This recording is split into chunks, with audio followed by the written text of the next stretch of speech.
రెండు తెలుగు రాష్ట్రాల్లో ఇటీవల భారీ వర్షాలు కురుస్తున్నాయి. కుండపోత వానతో లోతట్టు ప్రాంతాలు జలమయమవుతున్నాయి. వాగులు, వంకలు పొంగి ప్రవహిస్తున్నాయి. కొన్ని గ్రామాల మధ్య రాకపోకలకు తీవ్ర అంతరాయం ఏర్పడుతోంది. హైదరాబాద్ వంటి భాగ్యనగరాన్ని వాన ముంచెత్తింది. రోడ్లు, చెరువులను తలపించాయి. తాజాగా హైదరాబాద్ వాతావరణ కేంద్రం మరోసారి హెచ్చరికలు జారీ చేసింది.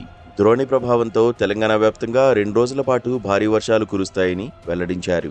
పలు జిల్లాల్లో భారీ నుంచి అతి భారీ వర్షాలు పడే ఛాన్స్ ఉన్నట్లు చెప్పారు. ఆరెంజ్, ఎల్లో అలర్ట్ జారీ చేశారు. నల్లగొండ, రంగారెడ్డి, యాదాద్రి భువనగిరి, జనగాం, కొమరంభీం ఆసిఫాబాద్, మంచిర్యాల జిల్లాల్లో అతి భారీ వర్షాలు పడే అవకాశమున్నట్లు తెలిపారు వాతావరణ శాఖ అధికారులు.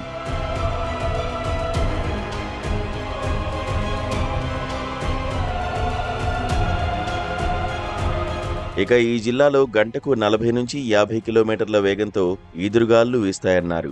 ఉరుములు, మెరుపులతో కూడిన వర్షం పడే ఛాన్స్ ఉందన్నారు. కాబట్టి ప్రజలు అనవసర ప్రయాణాలు మానుకోవాలన్నారు. వర్షం నేపథ్యంలో జాగ్రత్తగా ఉండాలన్నారు. ఇక జగిత్యాల, మేడ్చల్, మల్కాజ్గిరి, మహబూబ్ నగర్, నాగర్ కర్నూల్, నిర్మల్, నిజామాబాద్, పెద్దపల్లి, సంగారెడ్డి, సూర్యాపేట, వికారాబాద్, ఆదిలాబాద్, హైదరాబాద్, జయశంకర్, భూపాలపల్లి జిల్లాల్లో భారీ వర్షాలు కురుస్తాయన్నారు. ఈ మేరకు ఎల్లో అలర్ట్ జారీ చేశారు.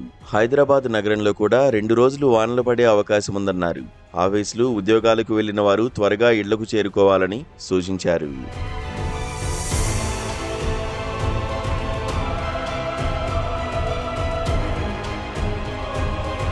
వాతావరణంలో ఏర్పడిన మార్పులతో ఆంధ్రప్రదేశ్ రాష్ట్రంలో భారీ వర్షాలు పడతాయని ఏపీ విపత్తుల నిర్వహణ సంస్థ తెలిపింది.